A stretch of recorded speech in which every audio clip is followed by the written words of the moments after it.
Bamananw ko kuma fɔlen kɔrɔ tɔ ko o ye dalama ye. Aw ɲɛ bɛ ni so dagabana minnu na, tunga lafiya de ni so dagabana ye ni k'a jɔ an ka tunganage minnu sigilen bɛ jamana kɔ kan ni olu ye danaya ta k'a da tunga lafiya kan. Nin so in kelen-kelenna bɛɛ lajɛlen bɛ jalakɔrɔbugukaw olu de fɛ yen nɔ. Maa min bɛ yen nɔ k'i b'a fɛ ni ka terrain sa tunga lafiya maaw bolo o ka nɔgɔ. Terrain bɛ tunga lafiya maaw bolo Banankɔrɔnikaw fɛ yen nɔ min n'u bɛna kɛ cité hectare 3 o de sanfɛ. Terrain kelen-kelenna bɛɛ lajɛlen ye titre foncier de ye wa 15/20 o de don. Sɛbɛnwari 4,400,000 ani 500,000 i bɛ se k'a sara dɔɔni kalo 12 kɔnɔna la i bɛ euro wari 573 ni ka o bɔ walima kalo 18 i b'a sara dɔɔni euro wari 382 i bɛ o bɔ o bɛ bɛn kalo 18 ma a dɔgɔdɔgɔnin saralen kɔfɛ terrain ale bɛ k'i ta ye ne maa min y'a dɔn k'a fɔ ko sɛbɛnwari 4,400,000 ani 500,000 bɛ i bolo yɔrɔnin kelen i bɛ se ka i ka wari sara terrain ale bɛ k'i ta ye aw maa minnu fana bɛ yen nɔ k'a fɔ aw tɔgɔla terrain bɛ aw bolo terrain ninnu papier titre foncier walima permis d'occuper de don i b'a ta k'a di tunga lafiya maaw ma i n'a fɔ anw ɲɛ bɛ ja minnu na cogo min na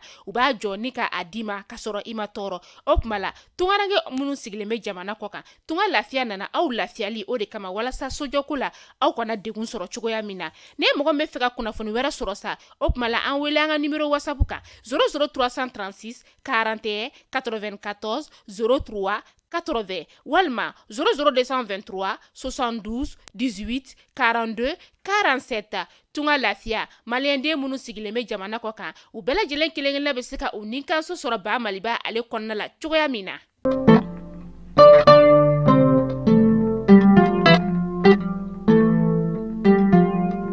aw minnu sɔgɔlen don an na Mali kunnafoni jabarani sanfɛ aw ni ɲantuma aw bisimila aw ka bi dɔn kibaru kɛnɛ kan.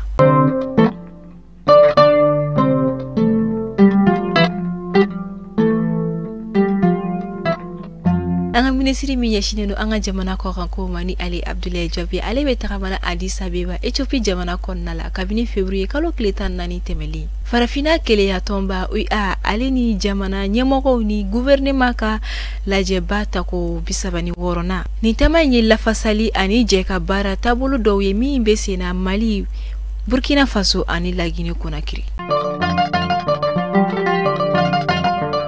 Alamsadon février kalo tile 16 Soroko ani nafoloko minisiri Aluseni Sanu ale ye lajɛ ɲɛmɔgɔya kɛ walisa ka se ka san 2024 baarakɛ nafoloko baara daminɛ. RPC ale ɲangili walew ta ka ɲɛsin Amerikanw ka cakɛdaba 2 ma minnu ka baara bɛnnen don maramafɛn kow ma ni ale Lockheed Martin ani Raytheon ye ka da kan k'u ye maramafɛnw nati Taiwan kɔnɔna la o kɔfɛ ko olu de bɛ maramafɛnw caman nati Ukraine fɛnɛ kɔnɔna la. Allemand ka chancelier ni ale bɛ wele ko Olaf Scholz ale tun bɛ Amerikanw ka jamana ɲɛmaa ka laɲiniw kalama ka kɔn laɲini min tun ye ka Allemagne jamana ɲangi ni pipeline Nord Stream dɔw exploseli ye.